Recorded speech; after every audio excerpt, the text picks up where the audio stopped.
Il pleure le téléphone parce que c'est la journée mondiale sans portable. Je ne pense pas qu'il y ait beaucoup de gens, pour tout vous dire, qui aient respecté cette journée, d'autant qu'on est en semaine. Donc il y a beaucoup de gens qui ont une utilisation professionnelle du portable. Donc cette journée a aussi lieu vendredi et samedi. Donc c'est 3 journées, monsieur Laurent Tessier ? Exactement, jusqu'à samedi. Ah bon ? Ouais, voilà. Passez-vous votre temps à le regarder, même quand vous êtes en famille? Pourriez-vous vivre une seule journée sans portable? Comment faites-vous aussi avec vos enfants, vos adolescents? Est-ce que vous connaissez des gens qui n'ont pas de portable? Moi, j'en connais un. Régis Laspalès, il n'a pas de portable. Vous voyez qui est Régis Laspalès, de Didier Chevalier et Laspalès. Il n'a pas de portable. Pour le joindre, c'est coton. Il faut laisser un message sur son téléphone fixe. On est avec Karine Deleuze. Bonjour madame. Oui, bonjour Pascal. Et merci d'être avec nous. 38% des Français préféreraient rester muets pendant 24 heures plutôt que de lâcher leur smartphone, Madame Deleuze. Qu'est-ce que ça signifie ? Alors moi je pense qu'on a un sacré problème de réel, tout autant qu'un problème d'écran. Aujourd'hui, de toute façon, on ne peut pas être un acteur de cette société si on n'est pas connecté. Il y a des injonctions pour tout à être connecté, donc de toute façon, c'est incontournable. Et puis de ces injonctions, on y a pris plaisir, on y a pris habitude, on y a pris dépendance. Et nous voilà aujourd'hui à faire des journées sans écran pour vérifier qu'on n'est pas si dépendant que ça. On a fait tout à l'heure un tour de table sur le plateau de CNews pour voir en moyenne notre temps d'écran. Moi, je sortais à 4h20 par jour, mais j'étais quasiment le plus faible avec 4h20. C'est-à-dire que Olivier d'Artigol était à 7h20, je crois. Vous aviez monsieur le Floch Imad qui était également à 7h. Philippe Bilger était beaucoup plus haut. C'était même sidérant. Oui. Alors, le problème des écrans, c'est qu'ils sont totalement atemporels. Alors, atemporels avec le A privatif. Il n'y a aucune notion de temporalité. La seule temporalité de l'écran, c'est finalement sa batterie, sa connexion. Donc, nous, on a d'autres besoins, on a d'autres cycles. L'écran, il a juste besoin d'être connecté. Ensuite, on a du contenu sur les écrans jusqu'à ce que mort s'en suive. On pourrait regarder pendant des heures et des heures. Il y aurait toujours quelque chose à regarder. Donc, tout ça pour vous dire qu'on n'a pas vraiment besoin de s'arrêter quand on est sur une utilisation passive de l'écran. Moi, j'aime bien dire que les écrans, c'est Las Vegas. Vous voyez, ça brille, il y a du bruit, on ne sait pas si c'est le jour, si c'est la nuit, il n'y a pas du tout de temporalité, et on est là pour s'amuser, pour des systèmes de récompense, et voilà. Non, moi, parce qu'on est tous pareils, ce qui me frappe, c'est que si vous regardez, pourquoi pas, un écran pendant 40 minutes, ça m'arrive par exemple de regarder un match de football, parce que je ne suis pas devant mon écran forcément, donc j'ai mon smartphone, je suis en train de faire quelque chose, et puis il y a une équipe de football qui me plaît, donc je regarde, là, il n'y a pas de souci, j'ai envie de dire. En revanche, quand on fait ce qu'on appelle scroller, c'est-à-dire que vous regardez une vidéo, et puis une deuxième vidéo, et puis une troisième vidéo, généralement c'est des scènes de films anciens, etc. Bon.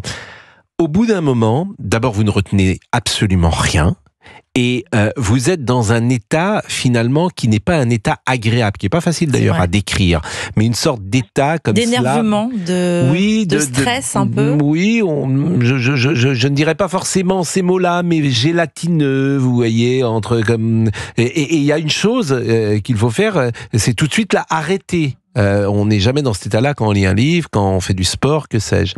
Et ça, c'est sans doute un danger, notamment pour les plus jeunes, madame. Oui, alors vous dites que vous avez une utilisation active quand vous regardez un match de foot, c'est-à-dire voilà, vous avez envie de regarder un match de foot, vous l'avez vu, vous y avez pris du plaisir, ça s'arrête. Finalement, l'utilité, la fonction de l'écran divertissement a fait le job, vous êtes content, vous êtes satisfait, et ça c'est une raison pour laquelle on s'arrête aussi de faire des choses. On est content d'avoir fait quelque chose. Le problème de l'utilisation passive, ce qui est le principe du scrolling, comme je vous le disais justement, c'est qu'il n'y a pas de raison de s'arrêter puisqu'il y a toujours du contenu qui va défiler. Et là, on est vraiment dans une utilisation passive où on se laisse attraper par le contenu. Et alors, en effet, il y a quelque chose de très régressif. Vous savez, on voit les bébés qui sont allongés dans leur lit et qui regardent leur mobile et qui touchent leur doudou et qui ingurgitent leur biberon. Finalement, quand on est dans cette attitude de scrolling, on est exactement pareil. Nous aussi, on regarde notre mobile, on caresse notre écran avec notre doigt et on ingurgite des datas. Et donc on est dans cet état finalement où on est coupé de sa vie. Enfin, on est dans un état juste, voilà, il se passe rien et on se laisse porter, on se laisse emporter. Et c'est là où en effet ça met dans un état très régressif où on ne trouve pas de raison de s'arrêter. Karine Deleuze sur Europe 1 à 12h37, elle est psychologue, c'est la journée mondiale sans téléphone portable, journée qui a lieu aussi vendredi et samedi. Est-ce que nous avons quelqu'un qui puisse apporter un élément de réflexion à Olivier Guédec, un auditeur, pourquoi pas, qui pourrait nous éclairer? On est avec Eric, si vous voulez. Eh bien, Eric d'Alsace. demandons à Eric. Bonjour Eric. Oui, bonjour Pascal. Bon, il a peut-être une question à poser à Karine, pourquoi pas, pour l'aider à décrocher. Bah écoutez, moi vous parlez donc des téléphones portables pour les enfants. Donc moi, mon fils, il n'a pas eu de téléphone portable avant 15 ans. Et donc, juste avant 15 ans, c'était un peu dur parce que tous ses copains avaient un portable. Quel âge il a aujourd'hui, votre fils? Aujourd'hui, il a 21 ans. 21 ans, donc c'était il y a 6 ans. Donc le portable était déjà très présent. Et donc à 15 ans, il a eu son téléphone portable, donc son smartphone. Et donc, il y a 2 ans, il est venu me voir un coup, il me fait « Merci papa ». Alors je lui ai dit « Mais merci, pourquoi ?» Bah écoute, merci de ne pas m'avoir donné un portable avant 15 ans. Parce que... Voilà, ça veut tout dire. Donc les enfants, ils ont un téléphone, pourquoi pas, mais les smartphones, il n'y en a pas besoin. Alors là, vous avez raison. Un téléphone, vous avez raison, et un smartphone, non. Ça peut être la bonne solution. Un téléphone, ça peut toujours servir, mais un smartphone, donc pour aller sur Internet, regarder des conneries, ça sert à rien parce qu'il regarde que des conneries. J'ai une autre anecdote, j'ai le fils de mon voisin, donc 19 ans. Il est venu chez son père. Papa, ma Clio, il y a l'ampoule qui est cassée. Donc c'était là avec sa copine. Alors moi je lui dis, mais écoute, c'est pas la peine de demander à ton père. Si tu sais pas faire, tu regardes, tu as un smartphone, tu regardes, il y a des tutos. Alors sa copine est en train de surfer sur Internet et puis il fait « Ah bah tiens, regarde, ouais, il y a un tuto comment changer l'ampoule. » Je suis désolé, s'il leur faut un smartphone pour regarder que des conneries mais ne peut pas regarder les choses utiles, ils en ont pas besoin. Bon, la question que vous posez est intéressante et je la pose à Karine Deleuze. Pour les enfants, y a-t-il un âge que vous préconisez pour donner, sinon un téléphone, un smartphone à un enfant, Madame Deleuze? Alors, de base, les parents donnent le smartphone à l'enfant qui rentre en 6e parce que le parent est inquiet et a besoin d'être rassuré sur le fait que son enfant va bien. Donc là, c'est le premier moment où on le donne. Bon, c'est juste l'utilité, c'est celle-là. En vrai, il n'en a pas besoin. Il a des écrans partout à la maison. Donc, un téléphone qui fait le job de rassurer, c'est très bien. Sauf qu'aujourd'hui, plus personne n'utilise le téléphone pour téléphoner. Donc, est-ce qu'il y a un besoin de téléphone? Non, il n'y a pas un besoin humain de téléphone. Est-ce qu'il y a un droit à la connexion de la part de l'enfant qui dit « Moi, j'ai le droit à cette connexion ». Il n'y en a pas non plus. C'est écrit nulle part pour l'instant. Et il n'y a pas non plus un devoir de connexion de la part des parents. Donc, tout ça pour dire que on peut donner un téléphone à son ado, et pas à son enfant, mais à son ado, mais à condition d'une éducation numérique et vraiment d'un paramétrage qui est, voilà, on va donner, on va ouvrir cette activité numérique et non dire il y a un temps d'écran, parce que aujourd'hui le temps d'écran, on utilise ce mot sans arrêt, le temps d'écran n'existe pas, c'est le temps du réel qui est utilisé à faire des écrans. Parce qu'à force de parler de ce temps d'écran, on a la sensation qu'il existe un temps pour les écrans et un temps pour le réel. Donc je pense qu'on peut donner un téléphone, un smartphone à son enfant à partir du moment où il y a une éducation et où il y a du paramétrage de la part des parents. Bah écoutez, tout ça me paraît effectivement de bonne aloi. Eric, vous-même, comment vous qualifieriez votre rapport au portable ? Ben moi j'ai plus aucun rapport au portable. Ah bon? J'ai eu un portable entre 1996 et 2008, donc un Nokia, donc un téléphone. On pouvait envoyer des SMS, mais j'en avais pas d'utilité, donc j'utilisais pour le travail, c'est tout. En 2008, j'en avais plus besoin, j'ai posé mon portable, je l'ai éteint, j'ai résilié l'abonnement, je n'en ai plus. Oui, donc là vous êtes un cas. Mais non, mais je veux dire, vous êtes au travail. Moi je donne un exemple, vous êtes au travail, vous êtes joignable. Vous commencez le travail et vous pouvez pas partir, vous pouvez pas le quitter. Votre portable est seul, vous avez une mauvaise nouvelle. Votre journée elle est gâchée, vous allez vous faire du mauvais sang. Après, la journée est finie, vous filez à l'hôpital parce qu'on m'a dit quelqu'un à l'hôpital, vous arrivez à l'hôpital, on vous dit ah ben non, il est déjà parti, il est rentré à la maison, c'est une fausse alerte, il n'y avait rien. Donc votre journée est gâchée. Vous êtes fait du mouron pour rien. D'accord avec vous, mais bon, voilà. Vous pouvez aussi fermer la télé, ne pas regarder. Je suis à la campagne. Si j'avais un téléphone portable. Mais vous avez des enfants ? Oui, moi, j'ai un fils. Bon, il vous appelle. Et quand vous voulez, quand il veut vous joindre, si vous voulez vous donner rendez-vous, organiser pourquoi pas un déjeuner ou un dîner, vous faites comment ? Il y a le fixe ? Bah, il y a le fixe, on s'arrange avant. Mais là, vous travaillez aujourd'hui, non ? Vous êtes en retraite ? Vous êtes en retraite aujourd'hui ? Vous êtes en retraite ? Non, moi je travaille encore, mais j'en ai pas besoin. Bon, c'est. Non, mais vous n'avez pas de. Oui. Non, mais enfin, c'est votre choix, de toute façon. Vous faites ce que vous voulez. Mon fils, avant 15 ans, quand il faisait un peu chier déjà pour avoir un portable, je lui dis écoute, le jour, si je te file un portable, le jour où je t'appelle, mais t'as intérêt à répondre. Ah oui, direct. Vous êtes assez direct. C'est pour être joint.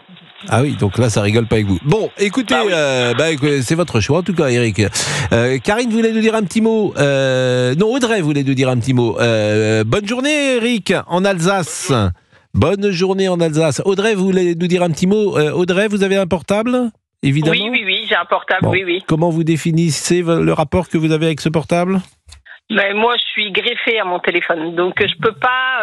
J'ai 2 enfants de 18 ans et 15 ans, et celui de 18 ans est un peu comme moi, c'est-à-dire même si je trouve qu'il est trop sur son téléphone, je suis greffée à mon téléphone, donc je peux pas trop lui faire de réprimande là-dessus, mais j'ai déjà essayé de faire une journée ou une après-midi sans téléphone, et on a l'impression qu'il nous manque quelque chose. Donc c'est dommage, mais c'est vrai qu'on est toujours avec nos téléphones. Mais ça vous gêne ou vous en fichez ? Vous avez envie d'être moins accro ou Ah non, oui, j'aimerais bien être moins accro à mon téléphone. Alors, même j'aimerais bien que mes enfants soient moins accros. Karine Deleuze va vous donner peut-être un conseil pour être moins accro. Karine Deleuze, qui est psychologue. Je vais vous dire, en fait, on tient le téléphone dans la main. La réalité, c'est que c'est le téléphone qui nous tient la main. Parce que c'est totalement régressif. Il nous emmène partout. Moi, j'entends les personnes, elles me disent, je vais sous la douche avec, je vais aux toilettes, je vais partout. Le téléphone les tient par la main. Donc, c'est très régressif. Donc, maintenant, pour vous donner quelques conseils d'utilisation, c'est très important de ne pas faire d'écran juste derrière une journée quand on rentre d'une journée fatigante ou derrière une tâche fatigante, parce que ça vient vraiment renforcer tout cet aspect dopaminergique qui donne l'impression que vraiment l'écran, c'est tellement bon, c'est tellement soulageant à côté de cette journée qui a été si pénible. Bon, c'était juste une journée du réel, voilà. Et donc, ça vient vraiment renforcer cet aspect dopaminergique et faire une fracture encore plus entre le réel et le numérique. Donc, ce que je conseille, c'est d'avoir un sas de décompression de 30 minutes. Quand on rentre, on fait autre chose, mais on ne fait pas tout de suite de l'écran pour venir se soulager.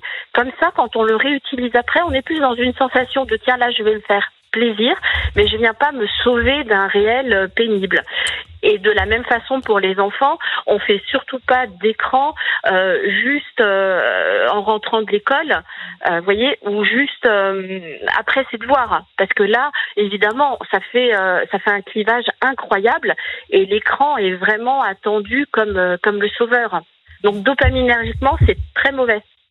Bon, on va tous aller sur les réglages et puis on va voir nos temps, si vous le voulez bien, le temps d'écran. Voilà, temps d'écran, c'est où temps d'écran ? Voilà, temps d'écran. On va voir temps d'écran.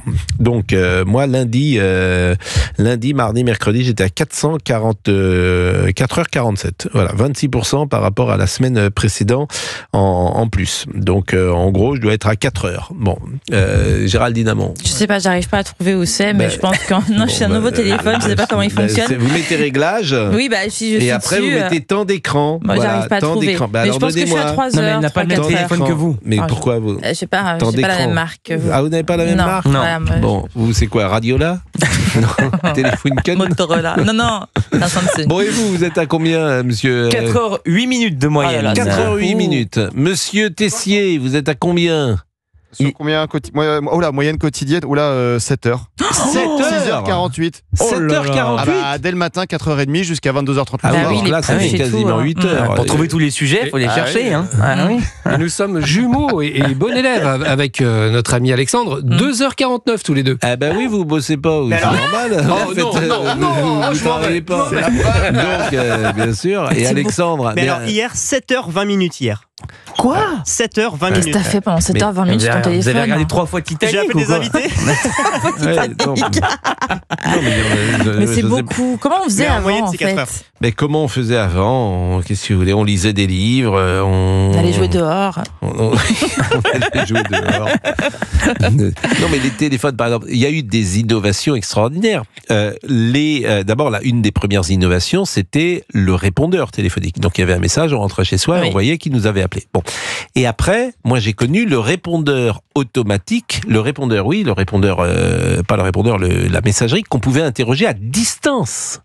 Avec un numéro qu'on appelait. Donc, non, c'était pas un numéro. On avait une sorte de petit boîtier. Et on trouvait que c'était en 89-90, c'était révolutionnaire. On pouvait interroger à distance le message que nous avait laissé. Parce que évidemment, quand on est jeune, parfois, on a des rencontres. Et pour rencontrer quelqu'un, c'était pas forcément facile sans téléphone. Elle appelait le fixe de la maison. Ah oui, c'était pas ça. On se faisait griller comme ça. Les parents qui répondaient. Bien sûr, le téléphone. Je veux dire, quand ta petite copine appelait chez toi, que le téléphone était au milieu du salon, que tu sortais. Vous avez déjà appelé? C'est les parents qui répondent? Ça vous est déjà arrivé ou pas? Évidemment que c'est les parents. Tu fais quoi quand ça arrive? Tu te fais passer pour quelqu'un d'autre? C'est pour toi.